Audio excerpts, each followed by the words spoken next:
Hi, this is Marlene with Miami Ghost Chronicles, and I want to welcome you to another episode of Stories of the Supernatural. Whether you're watching a video or listening to a podcast version, please like and subscribe to us so that you can get notification of when a new show is released. Links to videos or MP3 files can be found at miamighostchronicles.com. You can also find information about my talk show appearances and any new book projects at marlenepardo.com, or go to Amazon and look up my author profile as Marlene Pardo Pellicer. I narrate several podcast series that can be found on major podcast platforms and also listened to via Alexa, Sonos, and other home systems. Look for Supernatural Storytime for scary storytelling, Nightshade Diary for classic horror and adventure stories, and of course Stories of the Supernatural for interviews with different guests as we talk about the mysteries of the unexplained. If you want to get noteworthy news about the paranormal world, true crime, conspiracy theories, and just about anything that is plain weird, you can visit Stranger Than Fiction Stories tab at miamighostchronicles.com.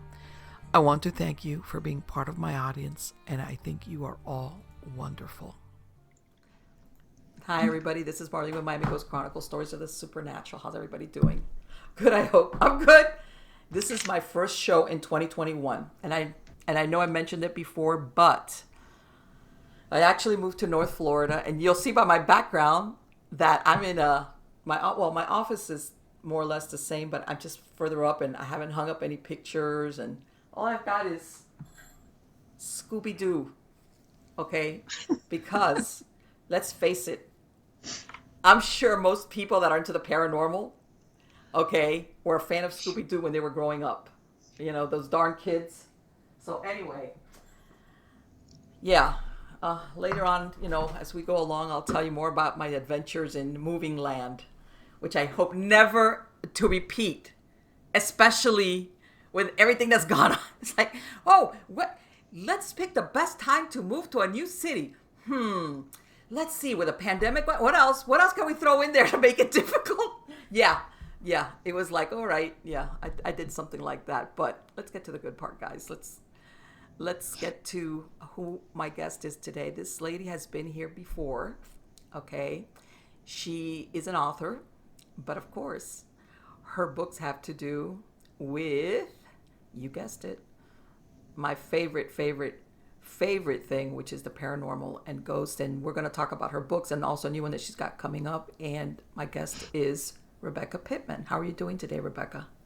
I am awesome, Marlene. Thank you for having me back. I didn't know I was your first guest of 2021, so Yes. I'm very honored. Like I was telling you, everything happens so rapidly that usually I don't have any guests on December because the holidays, usually everybody's crazy and they're doing so. Normally I slowed down, but it was like, forget it. I said, I'm pulling my hair out. I cannot juggle trying to interview guests while I'm trying to pack things. So I just basically moved everybody over to 2021 and said, I will recontact you. And here we are. So, Well, I appreciate it. I enjoyed talking with you last time. no, it's great. It's great. And believe me, it is a pleasure to talk to somebody that, like yourself, which loves not only the paranormal, the ghosts, but the stories that are associated. Because a lot of the times, the thing about the paranormal and ghosts is the ghost stories. In other words, sometimes it's not a question of proving whether it's real or it's not. It's just the historical aspect of what's going on with if like I believe you the last one you told me that you already wrote was about Salem. Is that right? Yes, that came out last fall. The history and haunting of Salem, the witch trials, and beyond. Okay, because I always thought, because I've been to Salem a couple of times, and everybody focuses just strictly on the Salem witch trials, but I'm thinking there had to have been something that happened once the dust settled. In other words, like what happened with all these people that stayed living there in Salem, and then afterwards, you know, did Well, that's they? interesting because there's there's kind of a love-hate relationship in Salem for any topics to do with witchcraft. Obviously the tourist dollars are nice to have, Oh yeah. but you're very cognizant of the fact that 19 people were hung and one man Mm-hmm. crushed to death and several others died in jail during this period. And so it's, for the town to turn around and also watch it turned into a hocus pocus, kind of a carnival atmosphere, it's Right. hard. And I get it. And I walked that line when I wrote the book because I interviewed the leading experts in Mm-hmm. Salem. And I really wanted to handle this with good taste, with feelings and sensitivity. There's a lot of descendants of the victims that still live around there. Really. Yep. So that was very important to me. And there Mm-hmm. were times while I was writing that I was crying over the things that happened to these people. It was just awful. Yes. Yes. And one would think, how could this have happened? When you look at it through modern lenses or perspectives, Hmm. it's kind of hard to think that young girls, teenagers, I guess, or preteens, could drive basically people to the point of execution, because that's really what ended up happening. It did, and it was almost a perfect storm of events. I think it would be hard to recreate it today, but maybe not. Mm-hmm. I mean, look what we've been seeing recently with Yes. rioting and one Yeah. thing inciting another.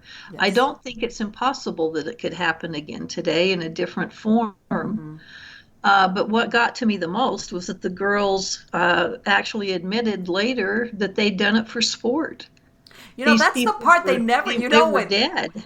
What? I'm glad you brought that up, because whenever I've seen any documentary about the Salem witch trials, it does everything from the beginning and who the people were accused and the girls, and then it stops. They never include that what you just said right now. Well, actually, Ann Putnam, many, many years later, finally got up in front. Oh, this is what it kills me. She got up in front of the congregation where some of the relatives were sitting of Rebecca Nurse and Mary Easty, and some of these people that she had cried out against and were now dead, and said she apologized and said, "We made it up." Can you Wow. imagine sitting there and looking at this woman who's now in her early 20s? I believe she was 21 when she finally confessed to it. Mm-hmm. But she was one of the more prolific of the accusers. I think there were over 400 statements with her name on it. Wow. She went after a lot of people. Let me ask you, do you think, is there any truth to what I've heard, that part of it was spurred because these people that were accused and executed, they were forfeiting their properties? Well, that came after, but yeah, the thing is what I believe is that a lot of adults were whispering names into these girls' ears. Once this Okay. took off, Yeah. and they realized people were actually listening to these girls and Mm-hmm. being brought before magistrates, they started giving them names of people that they'd had land disputes with, that Yeah. they just plain didn't like.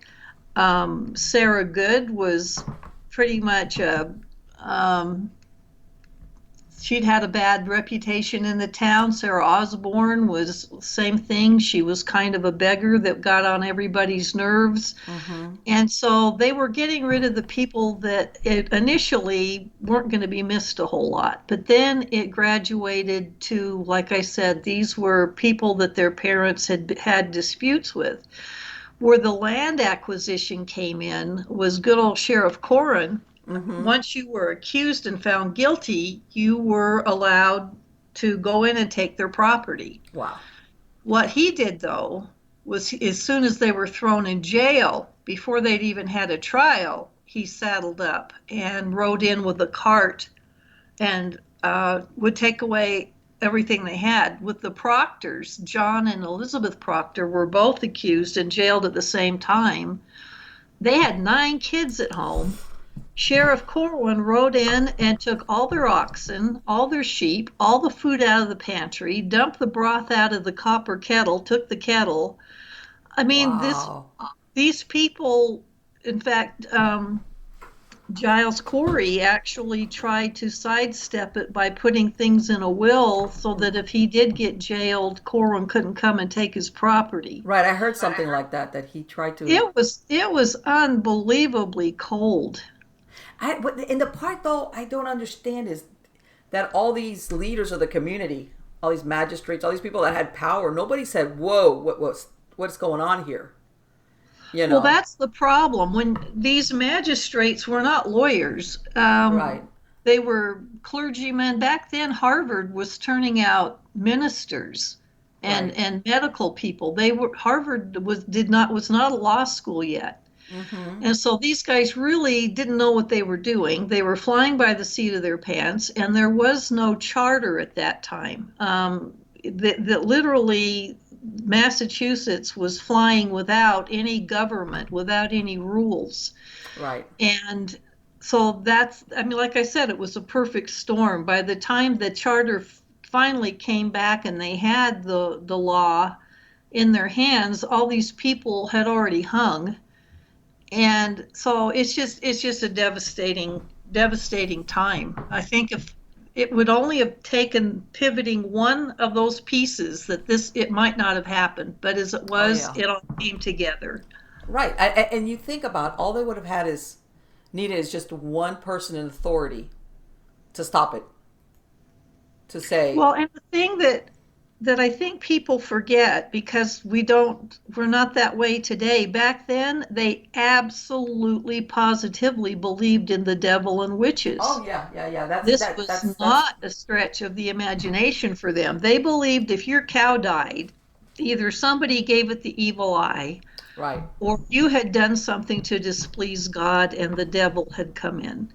But they totally believed in witches. So when you're looking at that mindset, it wasn't far fetched for these magistrates and others to have these women come in and just start saying, "Why are you afflicting these girls?" They had no doubt in their mind that they had the power to do that.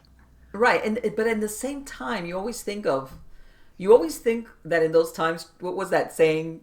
Children were seen and not heard. Um, that they would They give should so be much seen and power not to them. heard.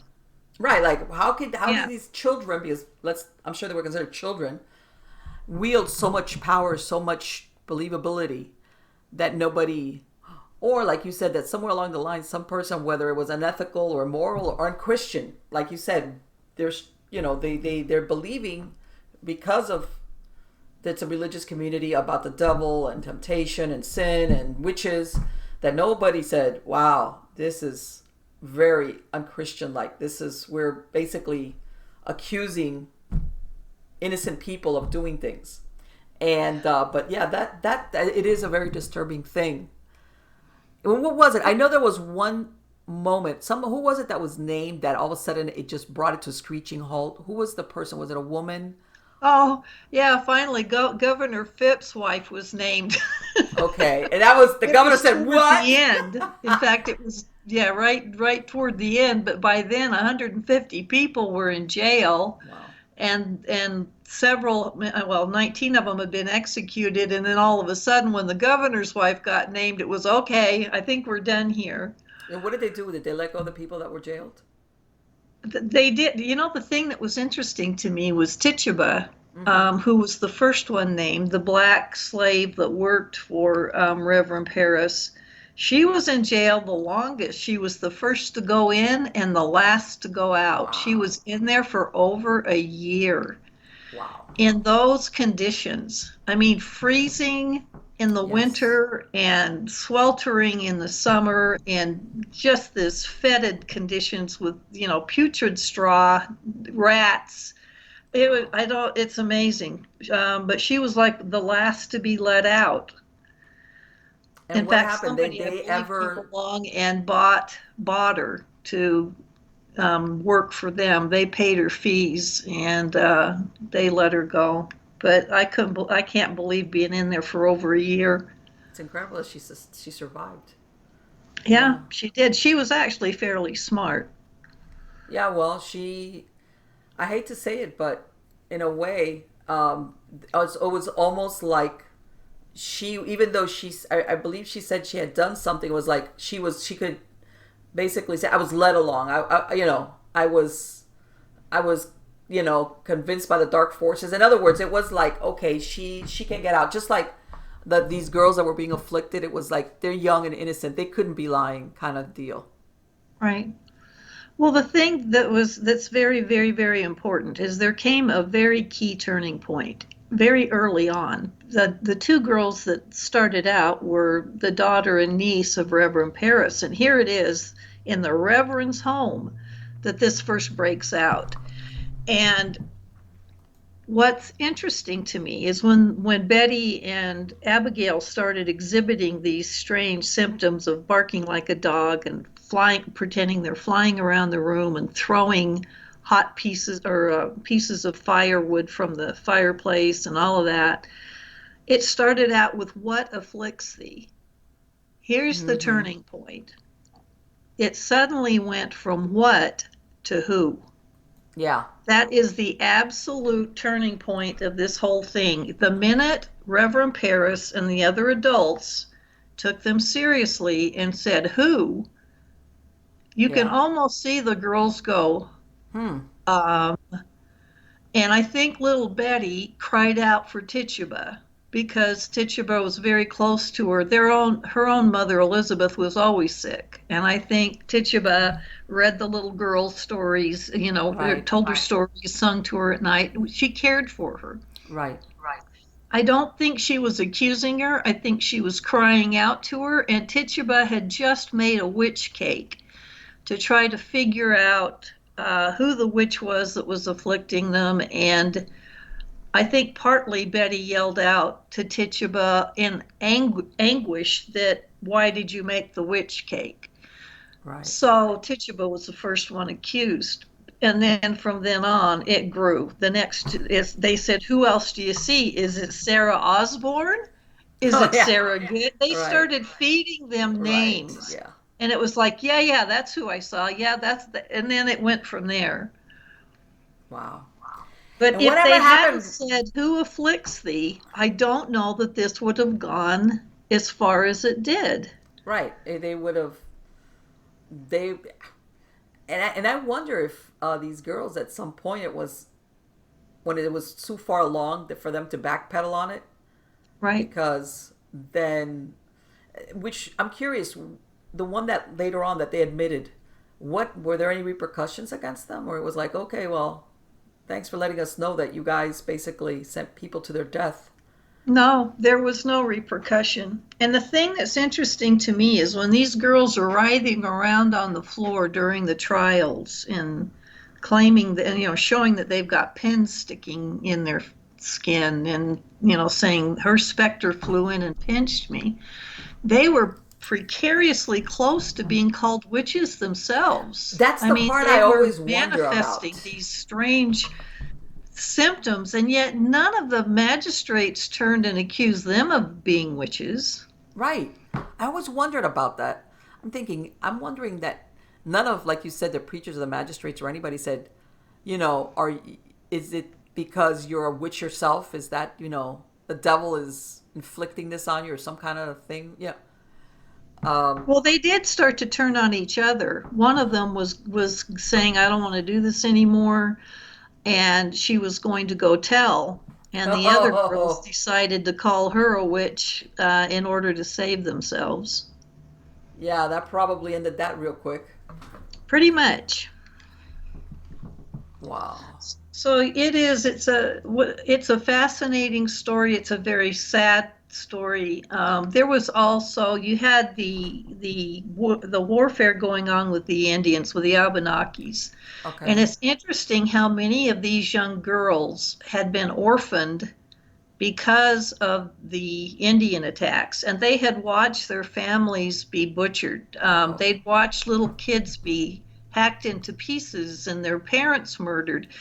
And they ended up living in other people's homes in Salem, like Mercy Lewis was taken in by the Proctor family and was basically a kind of a maid to everything. Right. So they're already dealing with hysteria. They were living in Yeah. these very uncertain times. I mean, you're surrounded by woods. You never knew when an Indian attack was going to happen. Yeah. They had a watchtower right there in the middle of Salem Village to keep an eye out for Indians coming in. So these girls, and again, it was amazing how many of them that were the girls that cried out against other people had been involved some way or another in witnessing these Indian attacks.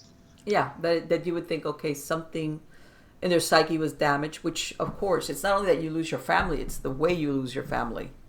Yeah. Uh, and yeah, you would think that absolutely it had to have affected them on a psychological level. I mean, I don't care how, even if you had a family that took you in, still.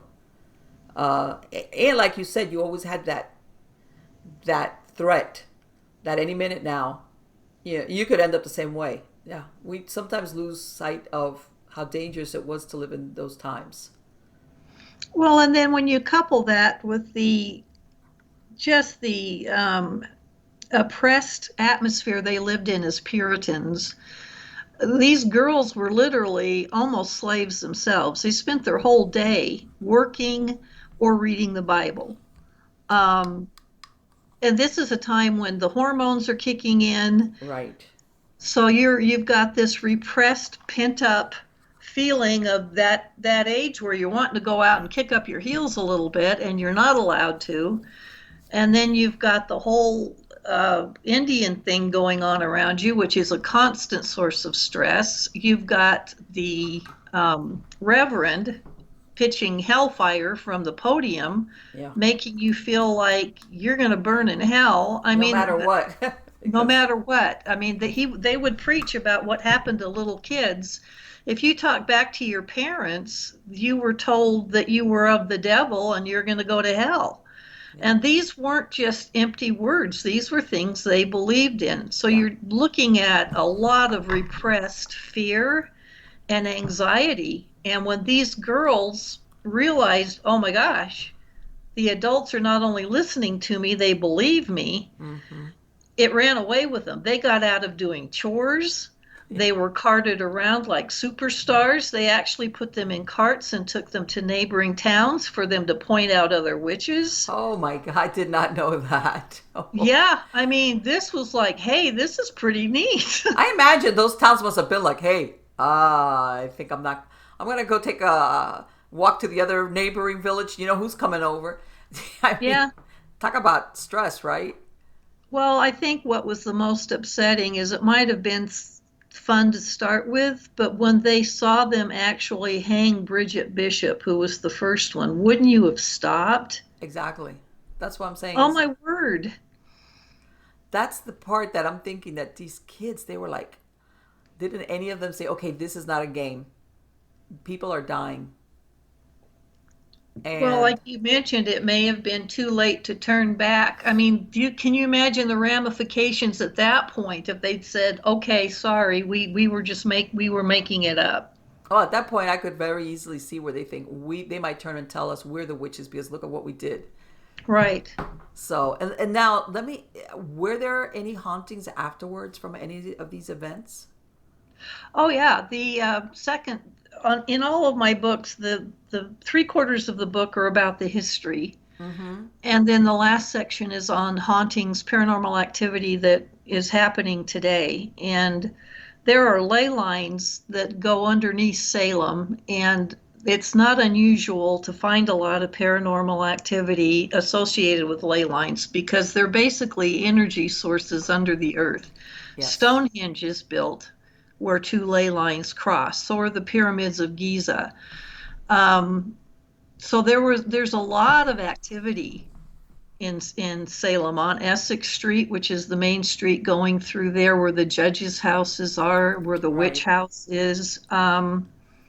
So yeah, in the book I list all of the places there that have a lot of haunted activity, whether they're restaurants or bed and breakfasts. Okay. Um, so that was fascinating to me. I think there's an awful lot going on there. Right, because sometimes you think, okay, like you said, there's a lot of tourism built up around it, but I'm thinking there's got to be another layer of true hauntings going on with what happened, or with whether it's a residual or an intelligent. And they have nothing to do with the tourist aspect of it. All right. Well, no, this will interest you. Okay. Like I mentioned, I interviewed a lot of people, and Barbara Bridgewater Mendez had just purchased the John Proctor house, which is pretty amazing. Okay. It's standing, and even though the son, John Proctor's son Thorndike, has refurbished it, I believe it's still built on the same cellar, has the same fireplace. One of the Right. beams has been dated to 1692 on the fireplace mantle. Okay. But so while I was interviewing her for the book, she was telling me that, and they just purchased it last year. She said, we started staying the night there, and you could hear heavy boots coming up the stairs. Yeah, there you go. And these are wooden stairs. And she said, if you don't think that's not scary, it sounded like heavy men's boots. And something pushed her daughter. Her daughter started getting nosebleeds. There was a piano there from a former owner. The piano would play at night. So Yeah. I'm actually partnering with her. I'm going to be building a Salem witchcraft escape room in the attic of the John Proctor house, and we're getting ready to start getting that put together next month. Oh, how interesting. So I will let you know if there are spooky things going on. Let me tell you something, and imagine also, because sometimes I know that some of these historical places, especially the ones that have been built, everybody thinks of the usual suspect as that original owner, but sometimes there's a lot of people that live in between, that they've got their own sometimes very weird life events, but everybody always just looks at the well-known historical figure. Like, oh, if it's going to be a ghost, it's going to be so-and-so. And you'd be surprised sometimes the people that live there, what's gone on with them. Isn't that funny? It's the same thing with reincarnation. Yes. We must have been the Queen of Egypt. We weren't going to come back as the chimney sweep. Oh, of course not. Really? It's like, well, see, this is the thing. I'm a I haven't been hypnotizing people for a long time, but I did a lot of past life regression, reincarnation, all of this. And a lot of people, I would tell them, they came back with expectations. Oh, I know I've lived this in this period of time because I love this period of time. And I would tell them, I said, I'm not saying you didn't, but don't be surprised if that's not what comes up. I said, usually what we do is we try for you to see something that, one of two things, either has meaning for you now, or two, that you can handle it. And people say, well, what do you mean? Because sometimes, especially once you go in deep enough, basically you are seeing like a movie, and it's not you, but it is you.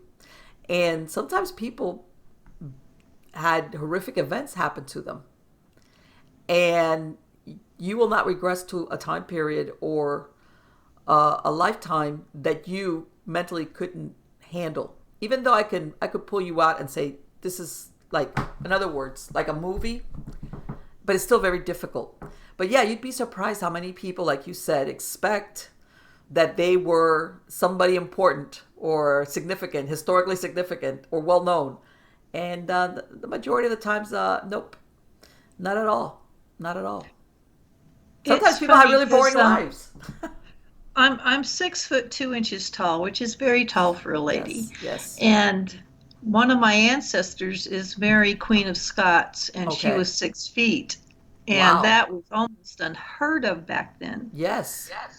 And I've had all these dreams where I am walking inside a castle, looking down at my bare feet and out through the windows. And that's as far as the dream ever goes. And I always wondered, what is that? So wouldn't that be funny? Well, usually when I pull somebody into past life, it's really funny when you say that, into a past life, that basically part of the process is that you put somebody like if they're floating and then you're floating down, and one of the first things I ask them to look at is I say, look at your feet. Because this is one of the things that people sometimes in their mind, because obviously, you get to the point in hypnosis where I'm telling you look, but your eyes aren't looking. And sometimes it's really difficult for some people, but they're trying to look with their eyes, even though their eyes are closed. So you get them to the point, and when you say, look at your feet, that's the first thing they notice about who or where they're at, what they're wearing on their feet. Boots, sandals, bare feet, men's feet, let's say if you're a woman or vice versa. It's like the first thing of, okay, you're letting go of this assumption of who you are now, as in your identity now. And then you take it from there, and then you go process them through what's going on there. But when you said that, that's unusual, because that's usually what I tell them. Look down and tell me what you see. What are you wearing? Do you have any shoes on? And then they start describing what they see. All I see is the bottom of a long white gown and my bare feet. And I know I'm walking on castle stones, and I'm looking out through arched castle windows, and I can see just these green rolling hills, and it's almost twilight, and so the trees are starting to turn into dark silhouettes, and then I wake up. And it is a color dream, right?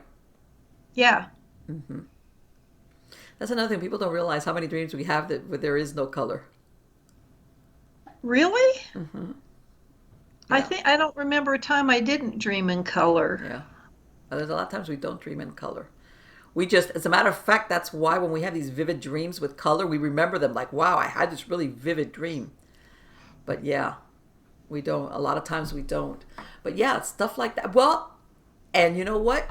That might be a tie-in. There's a theory among people that do past life regressions that there's what they call basically genetic memories. That either you reincarnate within your genetic line, or that you under hypnosis can remember memories from your genetic lineage.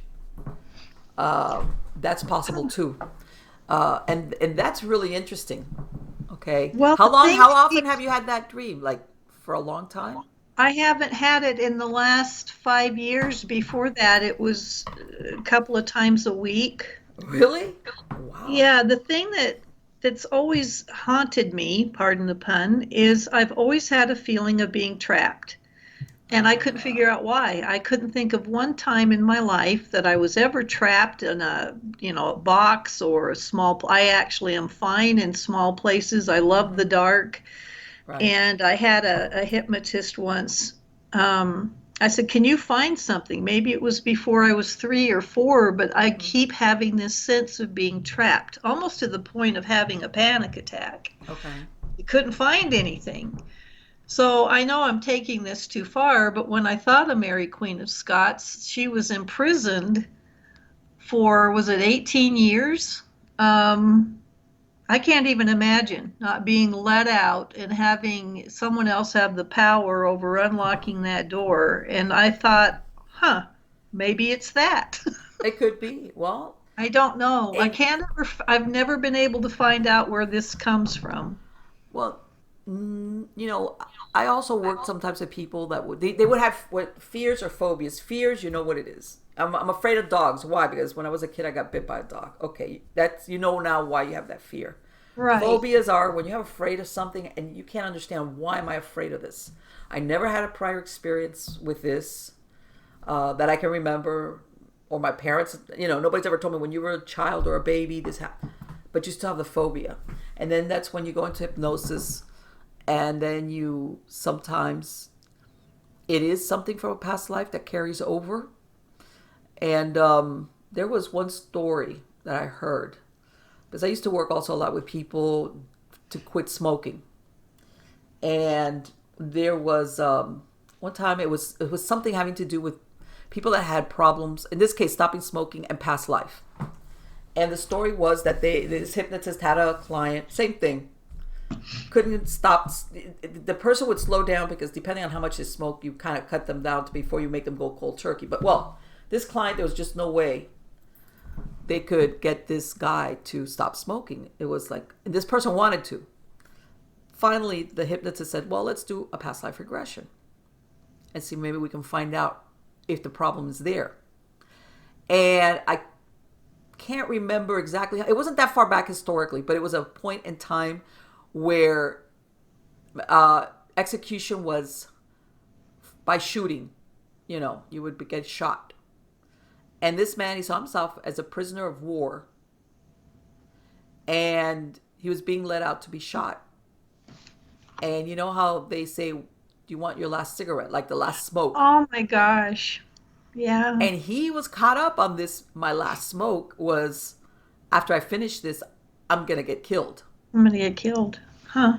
So this was what was holding this person in place with not being able to quit smoking, because wow. they still had that hook in them of, as long as I keep smoking, I'm alive. I'm alive. Exactly. Exactly. Wow. So sometimes you will see past life events or traumas that bleed over into this life for behavior or phobias that people are like, I can't understand why. And I don't know, back, I want to say in the 80s, I don't know if you ever read that book, Many Lives, Many Masters. No. Okay, this was a psychiatrist back in the 80s. He's, a matter of fact, he was down in South Florida. He graduated from the University of Miami. Very, very well respected psychiatrist who hypnotized a patient because she had a lot of phobias. She had gone to different types of therapists. Nothing worked, and he hypnotized her, trying to take her back into a younger age. He was trying to find out what is the root of her problem. And he's thinking maybe something in childhood, very early childhood. And it just so happens that when she starts going into previous lifetimes. And the book details how initially, he says he was a total skeptic, and he even thought that she was making stuff up when he took her beyond, or in hypnosis, beyond being in her mother's womb to a past life. He thought at some point that this was just her making things up.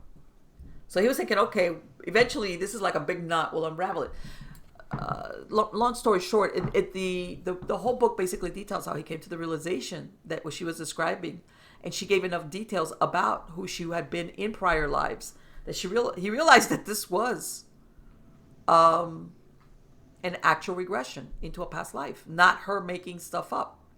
And the good thing, or that also was convincing, that the problems she had come to him for, once she went through that past life, she saw it, they disappeared.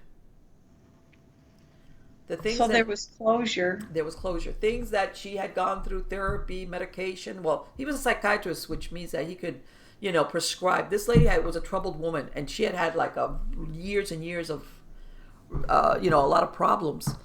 And when she went through certain lifetimes, that's it. They cleared up. That's amazing. Yeah, that was back in the 1980s. That was a really interesting book. But yeah, there's, and if you speak to a lot of, well, not speak or read about a lot of psychiatrists and mental health counselors that work with hypnosis, this is how they stumble onto past life or attachments or things like that. Just happenstance. They're hypnotizing their client just for, to relax them, trying to discover, what it is that you've got in your head that you don't remember consciously, but's there. And then it just takes off. And they themselves have a hard time coming to accept that whole past life. And as a matter of fact, when I was practicing, I would have a lot of people that would ask me, is reincarnation real? Is that for real? I said, look, I don't know. It might be, it might not be, but I'll tell you what, it works. There are a lot of people that, not right away, because sometimes it takes a while, will go through a certain lifetime where certain things, dreams, bad dreams, phobias, or certain behaviors, they're corrected after they view that lifetime. Now, that's really fascinating. Now, can you say, was it, were you really that person? Because that's the thing. What you were talking originally, the majority of people have, there were people that nobody made records of. Sometimes, especially if it was, a while back, you were one in the sea of how many millions and billions of people that have lived. Right. Sometimes you might be able to find a record of somebody, but more often than not, there was no record of who you were. You know, there were for many years, people would have children at home. There would be no registered births. Most people, if they kept family records, it was like the family Bible, that they would write it in there. Like the child was born to so and so, but sometimes it would even be years, if they even registered it at like the equivalent of vital statistics for us, like the town center, and sometimes Our census records, yeah. yeah, and even then, a lot of it was inaccurate. Buildings burnt down, records got swept away in a flood, but that doesn't mean it's not real. As far as proving it. Every once in a while you'll have somebody that did have some type of link or lifetime to something that can be researched, but more often than not really. But that doesn't mean it didn't happen or it didn't exist. And like I said, the proof is the outcome, the benefits or the results usually are positive. Like absolutely. And I sometimes think that's awesome. A lot of people don't understand well. Like what you were saying originally, I'm positive I lived I was a Southern Belle, whatever. Let's say, for example. And I'll regress you and you won't ever go there. And people say, well, I'm positive. If something really traumatic, and that's the if you didn't live during that time period, maybe it wasn't the lifetime that you expected. You weren't Scarlett O'Hara, running off with Rhett Butler. Who knows what your life was like. Or maybe something happened to you during that lifetime that was very, very traumatic that right now you could not handle seeing it. How does cell memory factor in? I've heard of that too. That cell memory is almost something like genetic memory in a way.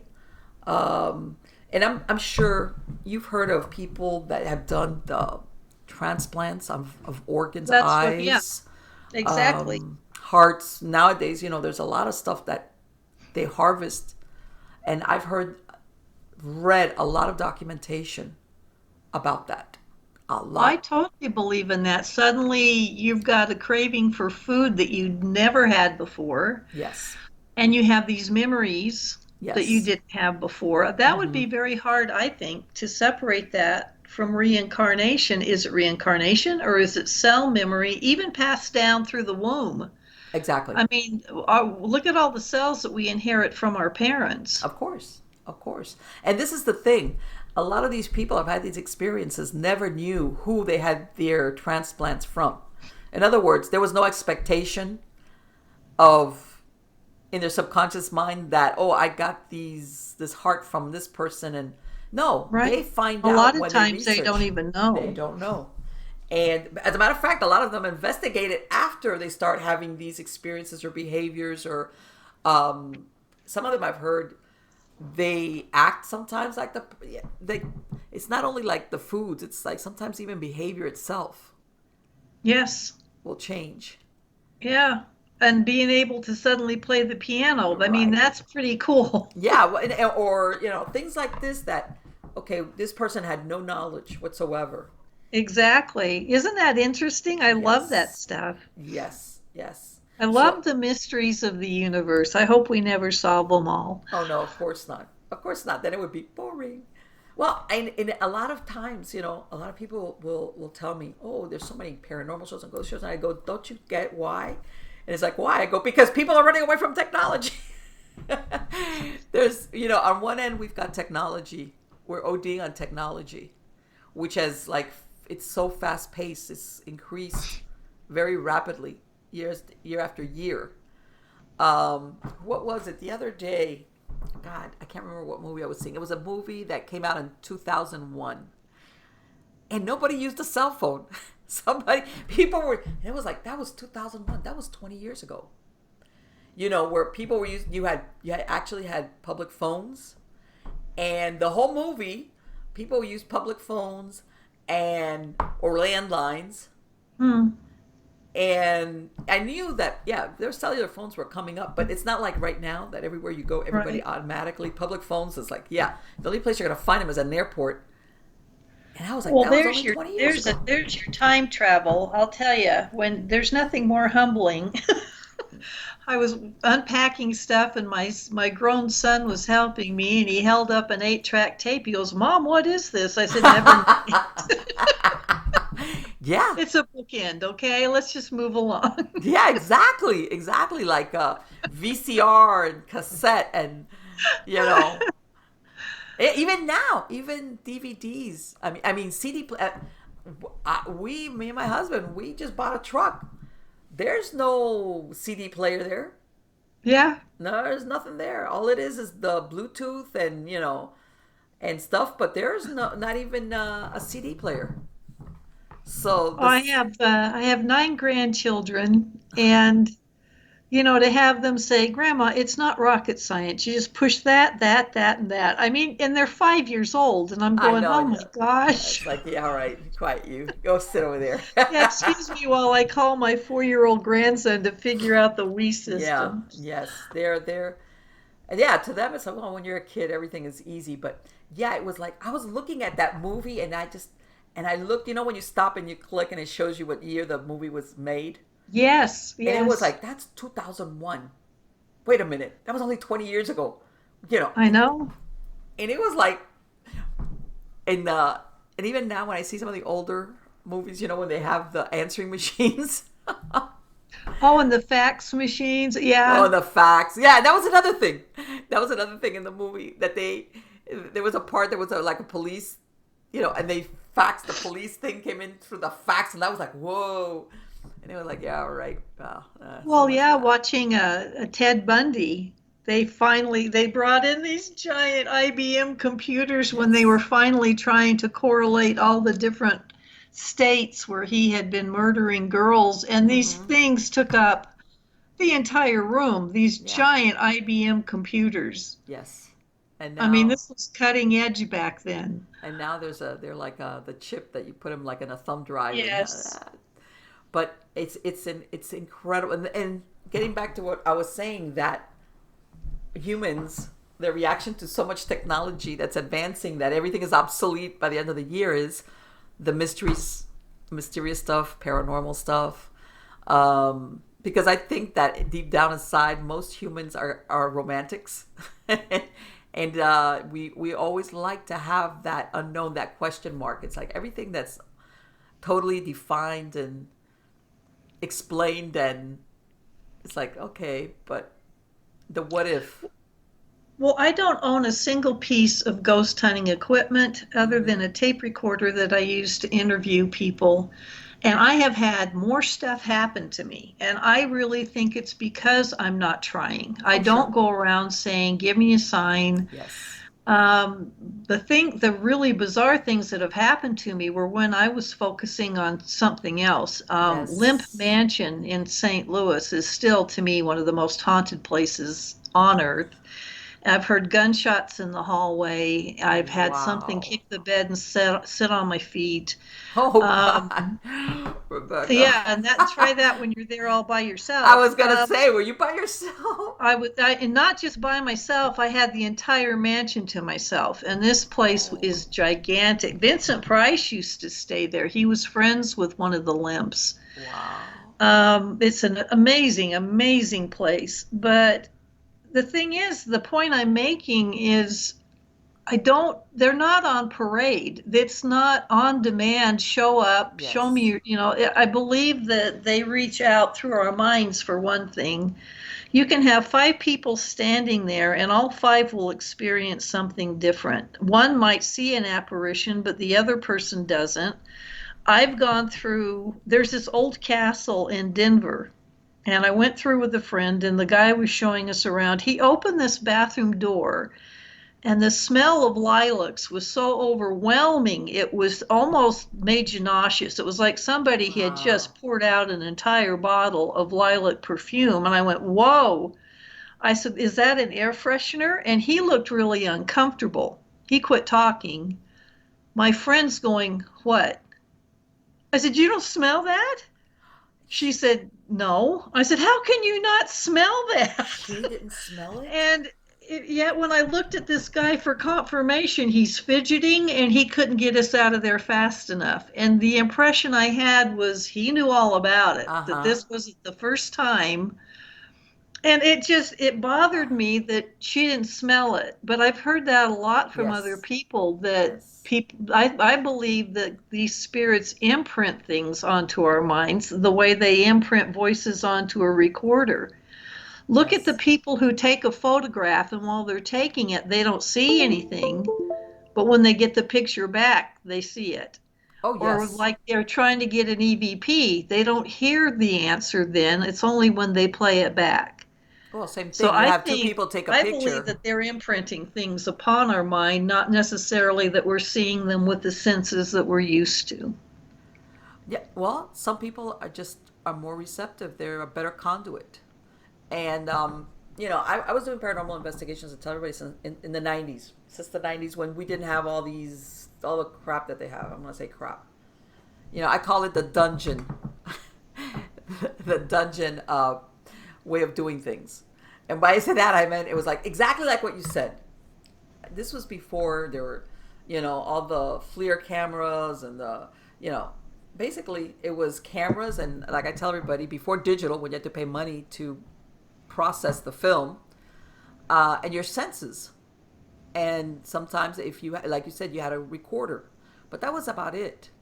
And a lot of times things would happen. It's a matter of fact, and I think part of this thing now with all these equipment is that in the effort of trying to produce proof, but I totally agree with you. When you're not expecting it, or when you're not trying, or when you're just sitting there observing very quietly, but not running 3 million things, you know, whether it's all these gadgets that they got or the cameras and that camera over there, you get a lot of phenomena that will be captured, and sometimes you don't see it till afterwards.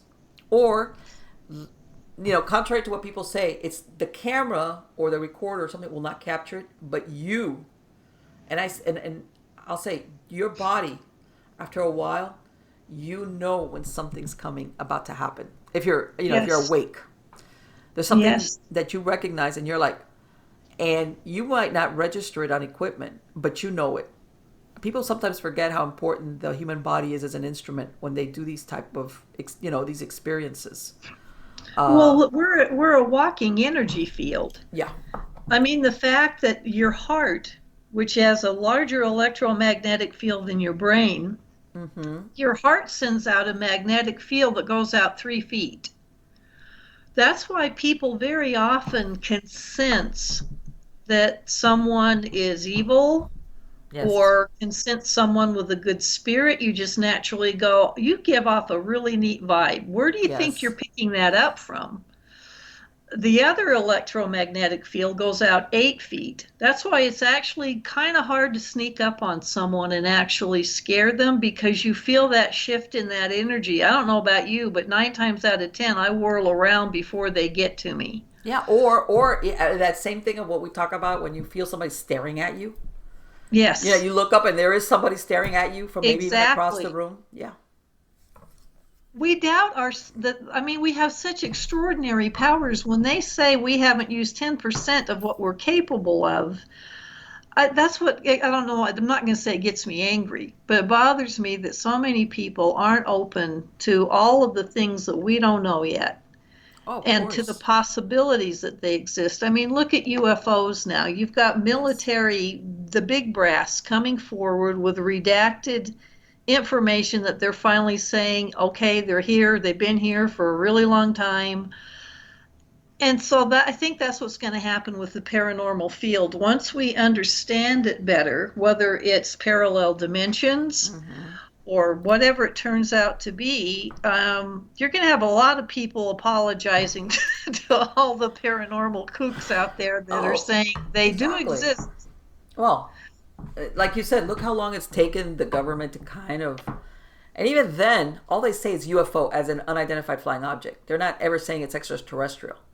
All they're Right. saying is, we're investigating. But even then, they're like, they don't want to, go out any further on the limb than that.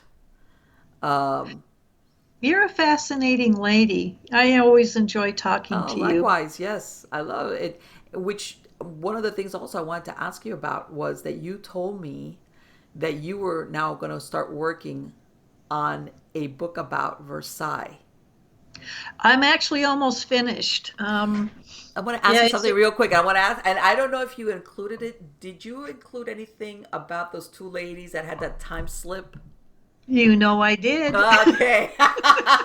All right. You Okay. think I'm going to let that go? Yeah. Okay. That Yeah, the is. Jourdain and Moberly, that was unbelievable. And it's one of the few Yes. documented evidences we have Yes. of a time warp. But they in 1901 actually were headed for the Petit Trianon in Mm-hmm. Versailles and interacted with Marie Antoinette and some of the guards from that period. And Yes. the thing that's fascinating is now that I'm interviewing people, it turns out that wasn't the only time that this happened, that there have been other people who have gone there and had the same thing happen to them, where they slipped Wow. through that time warp and saw the same thing. Saw people in clothing from, 1789, which is when they were captured, Marie and Louis the 16th were captured and beheaded. It Right. seems to all be right around that period. Okay. So it's exciting. People have reported ghosts of Benjamin Franklin because he did visit Yes. Versailles during Louis the 16th's reign. So the story, I mean, Versailles in itself, without the ghosts, is something you Right. just can't believe.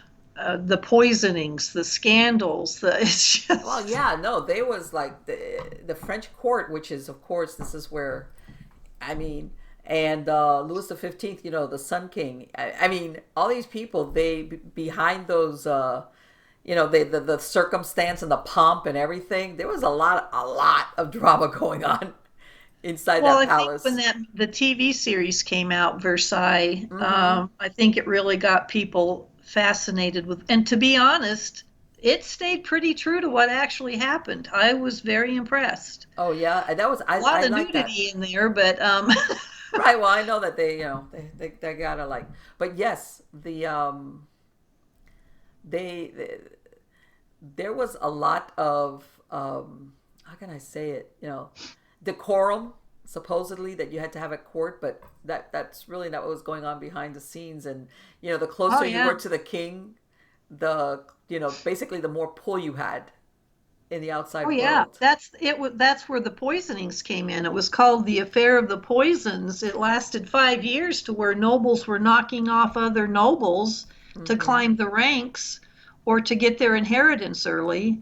Right. Um, I actually bought a poison ring after researching this, and you just flip it, and it opens and reveals a hidden compartment. You can put arsenic in there and literally walk by, flip that open, dump it in the drink, and keep going without breaking stride. And all of these people were dying. Right. So And the it's scandals that went on in that court are just unbelievable. And the manipulations, you were never safe. You never knew who was trying to undercut you. and I what wouldn't was have it? wanted to live Also, there. what was it? The that lady. She was. I believe she was. I want to say she was Louis XV's one of his mistresses, and Pompadour or Dubarry? no, it wasn't Dubarry. It was Pompadour, and that she was going to a lady that was like a seer, and this lady, what was her name? Le Voilan, something like that. Some Oh, that was Madame de Montespan Okay, with Montespan. I'm Louis the sorry. 14th. Okay, Yeah, with the Sun King. okay. Yeah. It's a lot of Louis, Marlene. I know it's a lot of Louis, man, and they were all like, man, they were, and that's basically this person. If you go by what's true, well, what's true versus what was actually written, she was killing children, and I mean that was a pretty horrible type of thing going on there. I thought when I saw that in the TV series, that didn't happen. It actually did. Yeah. They didn't kill the baby, but they cut it because the blood was supposed to be used in this aphrodisiac. She was trying to enhance Louis XIV's passion for her because she thought he was slipping away from her. Right, right. And all your power lay in being the mistress to the king. Yeah, it's fascinating, but it is funny. I mean, I thought the reason they had monikers like the Sun King or the God Given or the Beloved was they were all Louis. It was the only way you could keep track of them. And I'm Yes. thinking, there's other letters in the alphabet. No, but it was, it was You've like, got Louis the 13th, 14th, 15th, 16th, and a lot of them named their daughters Louise. And I'm just Louise. like, ah! No, yeah, it was they were, yeah, in that Versailles. I mean, when you read it, you realize, um, that sometimes it was very sad because especially these princesses, they would ship them off to these countries when they were very young. Oh, very. Basically, they would be married, but I mean, they wouldn't consummate the marriage till they were older, but they would be basically taken away from their parents when they were children and they were brought up in the court of the country of Another to. country. Hmm. Yeah, they were political marriages, very often to seal a treaty deal or a Yes, negotiation. It was, I'll give you my daughter to marry your son. And yes, I was just writing about that with Louis the 15th. The little girl that was pledged to him was only 5. right, And at the time, he was 15, 14 or 15, and they right, realized, look, he can't wait around for her to get older. We need to get him going here. We need an heir. exactly. And they sent her back to Spain, but she was the first one that was engaged to him, and she was literally 5 years old. Yes, because there was nothing worse than not having a Dauphin. That was the only reason. No, really, If you didn't it have an was. heir, it was bad times. It was very. It You're very was. well versed on this. I'm impressed. I've I'm into the romance novels. I'm only kidding. I've been reading. I think since I learned how to read, and I read a lot of different things, historical. And I agree with you. Sometimes you have historical fiction that's not very accurate, and then there's other stuff that's more accurate.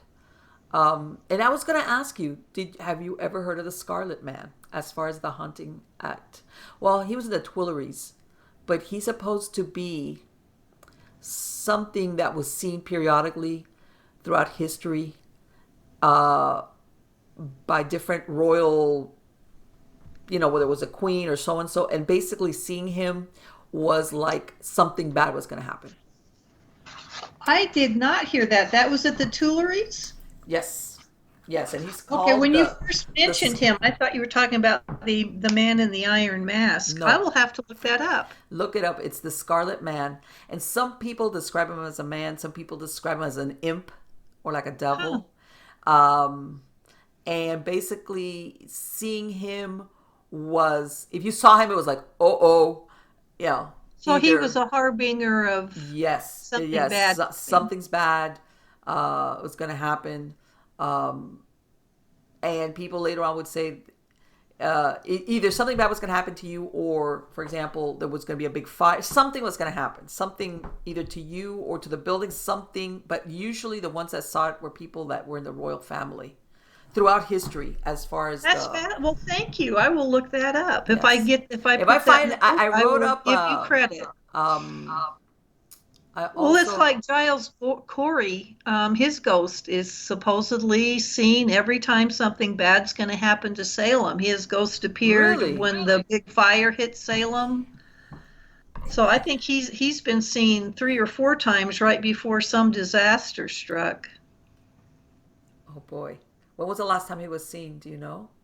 I don't know. I think it's been quite a while. People still see his ghost, but they just found it interesting that when he did appear, something really bad was about to happen. Yeah, it's like, here you go. Yeah, because he put a curse. Didn't he put a curse on the ones that were involved in killing him? The sheriff, I think. They said that, but I couldn't find that he actually said anything like that. The last words he said was more weight when they were crushing him to death. Right. Bridget Bishop supposedly put a curse, and that may be true. Actually, one of the places that she haunts is Turner's Seafood, which is right in the middle of Salem, and Okay. her apple orchard was supposedly there. I was about to So say, I people have imagine some of actually these seen an places that were apple grove fields across have the been built road. on. I'm sorry? I imagine some of these places that were fields have been built on. Yeah. So, That's yes. that's what's fascinating when you and they kind of, but wouldn't you love to, and maybe you have that ability. I would love to be clairvoyant enough that when I'm walking around these historic places to be able to remove the modern buildings and see what it looked like then. Yeah. That When I was that's writing about Lizzie Borden, I was thrilled that there are so many places that are still extant, that they are still standing. You can go stay in them. right. Yes. That's not always the case. No. But Well, there are a lot in Salem that are still standing, which is awesome. they've done a pretty good job of the conservation of the original buildings as much as possible, which is sometimes, they basically, I've seen a lot of places, like you said, torn down, uh and that's it. Once it's gone, you go there and there's a Holiday Inn. I was like, yeah, it's very spooky here. Well, that's when they finally found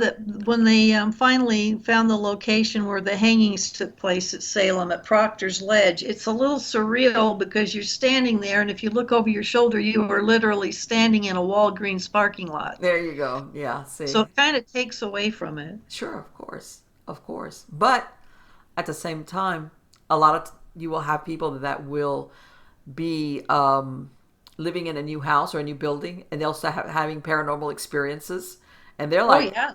and the source, the origin is what happened on that piece of land prior to the building there. And the minerals in the ground, they actually record things like the stone Yes. tape theory. Um, all of these castles, and you wonder why so many castles report seeing these things. It's like a residual loop, like the hooded monk appears at point A, walks across the Right. ground, and disappears into point B. Same Right. thing every time, he doesn't deviate from it. Right. Well, what they found was the stone in these castles had flintstone and quartz is used in radio transmitters and Right. receivers. So So what they believe is that when especially a tragedy, something quick, and that explosion of energy is released from the human body, that these stones can actually receive it and play it back under certain circumstances. A lot of people believe the Stanley Hotel is as haunted as it is because of all of the different minerals. It's literally built on a tunnel. You can go into the tunnel and see the tree roots and the side of the cliff. So yeah, I think land can be every bit as haunted and play back scenes and other things as a building can. right. And a lot of times that's what they consider the residual haunting, which is there's no intelligence there. It's just Exactly. like a loop, and if Yeah. you're sensitive, you'll see it. Or sometimes even weather conditions will affect it being seen or witnessed. You'll have people that say, you have stormy weather, uh, you get more, or sometimes if it dovetails with the circumstances of that haunting. I mean, there's a lot of things that produce phenomena. Sometimes, and then other times, nothing happens. Well, can I share one thing with you real Of quick? And course, I know yes. our time's up. What I really found fascinating was the crop circles, why they were appearing so much in southern England, Mm-hmm. especially around Stonehenge.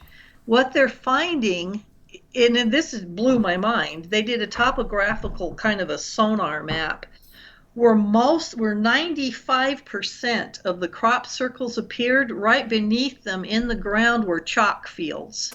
And the chalk absorbed water. So it became a natural aquifer. And water is a conduit for Yes. electricity. And so they believe that it wasn't an accident that the biggest cluster of crop circles were happening right there where there was more energy. Also the ley line was there. So you coupled the Earth's natural energy with the Right. aquifer, with the water conduit. That blew my mind. I mean, you should the map showed all the dots, and Yes. the rest of that land right there, the stretch to the north by Stonehenge, didn't have the chalk under it. and there was only one or two crop circles. When you got down to that layer of chalk, it was like, holy moly. It's just a ton of them. That's not an accident. I Of think course that's not. really cool. Well, and you again, we come back to, these were Iron Age. I think they dated them back more or less to that time period. How did these people sometimes build and haul these stones and erect them and Yes. line them up sometimes, so accurately and things of this 300 nature? ton stones, some of Yeah. them. And it's like, come on, how did these people do this? Um, they've even found other of Stonehenge kind of things buried. Yeah. Yeah. And I think to myself, and I tell everybody, back then, you survived on a day to day basis, hunting, gathering. In other words, it wasn't like now. You go into the kitchen and I'll open up a can of soup and I'm not hungry anymore. Back Or then, called DoorDash. right? You had to every day was whether and you let's say you were in a community, the thoughts were survival. We have to either go to the crops or go hunting.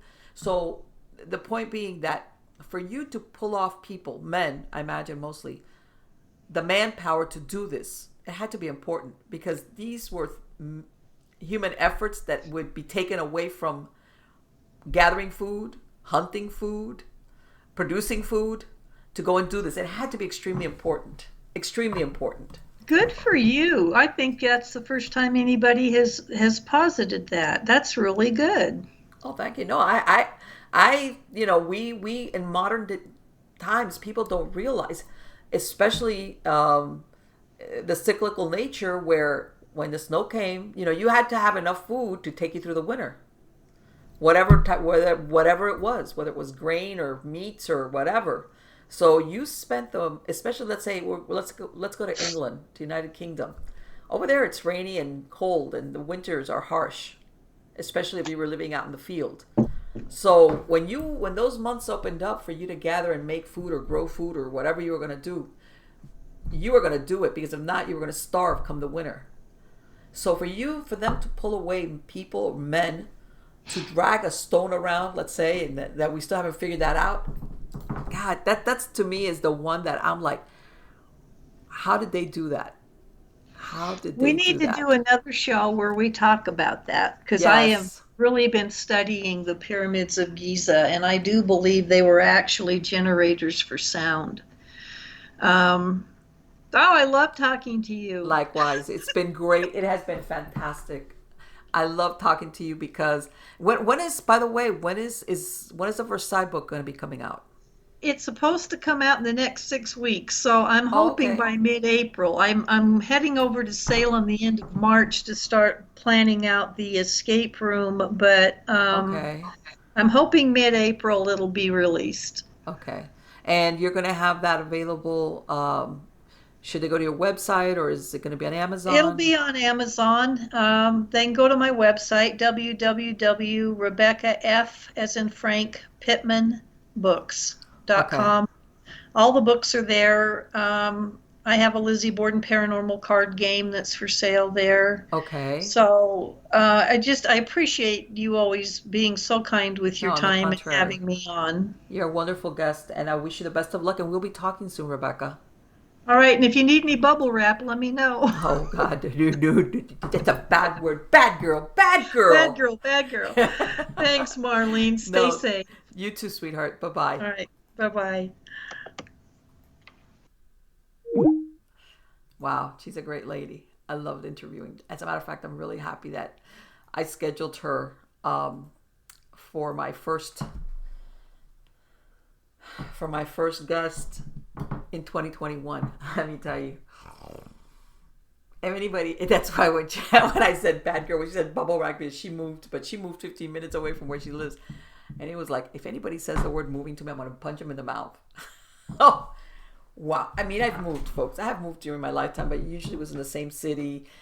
Yeah, you rented, a U-Haul truck or you hired somebody and yeah, within a couple of days, that's it. You were done. Yeah, you packed and unpacked. It was a hassle, but there's nothing like moving a 6 hour drive. I can't even see when people leave and go to another state. It's like, but it doesn't matter.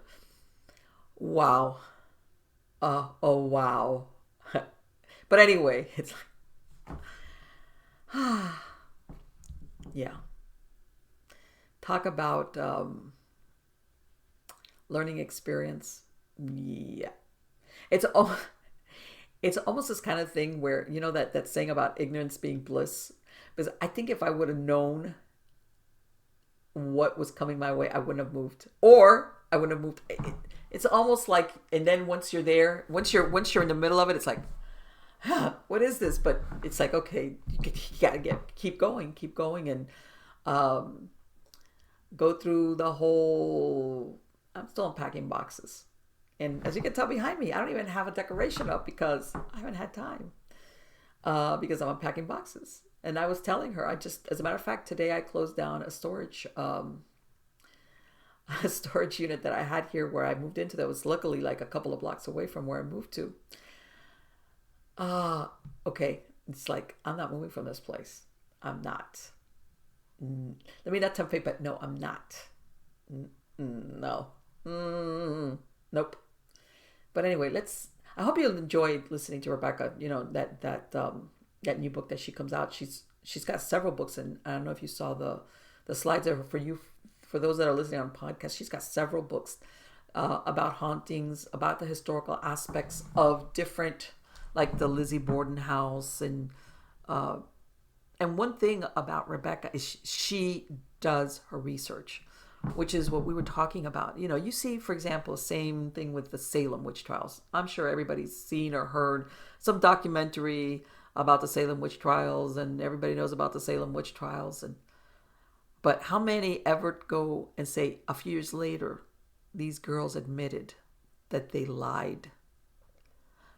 I don't see it. Most people, it only goes as far as the outcome or when it stopped. Like they said, when the governor's wife suddenly became one of the accused, is when they said, okay, this is getting out of hand, stop it. And then it just stopped. And that's as far as it goes. And let me tell you something. I think it was a very valid question to think, how could that have happened, and could that happen again? Because to us, it's like, it's very obvious. Who would believe a bunch of teenage girls or preteens, tweens, who are rolling around on the ground and pointing their finger at somebody's a witch, and you think, well, okay, these were Puritans, and they believed in the devil and the witches. Okay, all right. But still, it's like, okay, did any of these people, nobody, what about your conscience? The thought that you might be accusing somebody that might be innocent. And then what she pointed out, which is that there was absolutely a component of greed involved in it. And then later on, when they admitted that they had gotten carried away and that was a game, that there was no repercussions. So yeah, and I hate to say it, but it's almost in a way like mob mentality, that we think that could never happen. Who would fall for that? How could people get arrested and executed and crushed to death and have their homes and all their goods basically confiscated? That wouldn't happen, right? Yeah. You know what? I'll tell you what. It's February of 2021. About 15 months or less, at the end of 2019, I would have said, no way. No. That could never happen. That was back in Massachusetts. Forget it. Massachusetts in the pre-colonial times and blah, blah, blah. And those people, they got carried away. Now, a year later, so many things have happened that I never thought could ever happen. I'm not so sure that what I considered impossible is impossible anymore. It's not. And the point I'm being is for people using the example of the Salem witch trials, that people think stuff like that only happened back then because superstition, ignorance, people that were religious zealots. That could never happen now. there's a lot of things that have been happening in the last year or so that I never, ever, ever thought I would live to see. And it's happened. And you might think, well, it's a different thing, Marlene. Yes and no. Yeah, it is different, but extreme changes as in our lifestyles and what's been happening, nah, stuff like that if somebody would have told me Christmas of 2019, that's a good jumping off point. Christmas of 2019, if somebody would have said this is going to be happening, people are, you're gonna have to wear a mask to go everywhere, businesses are going to be shutting down for months, and even now, I mean, everything that's come with it, everything, it's like, because it's like a cascade effect. I would have said, no, what are you talking about? That's not going to happen. Nobody's ever going to go for that. Yeah, all right.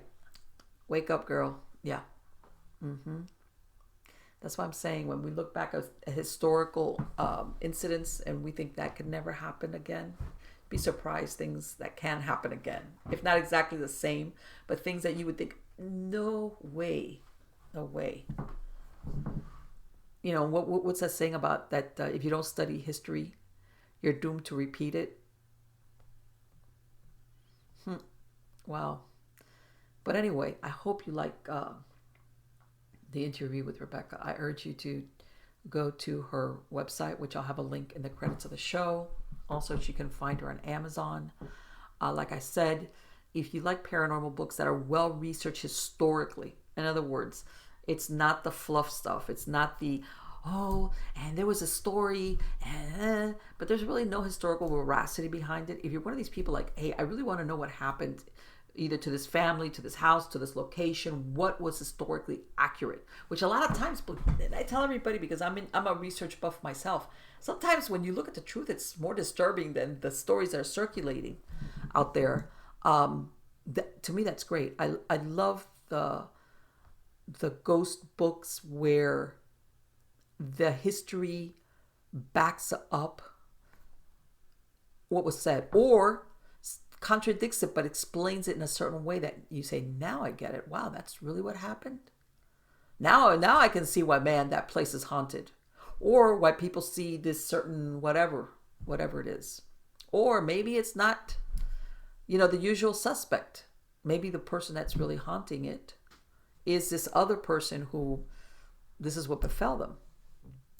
So if that's your bag, baby, check it out. And again, thank you so much for being part of my audience once more. I have already my slew of people that I'm going to interview coming on. I'm going to be bringing back people that I interviewed before, which people love them, and also new people. Again, if you have any true stories that you'd like to share with me, and you want me to, like I say, if I will interview you, if you just want to email me the story, I will read it. If you want to be anonymous about it, that's fine with me. If you want to just make a first, whatever the case might be. Again, it doesn't have to, it could be something that was told to you, or it could be a family haunting, or, in other words, it's just a story.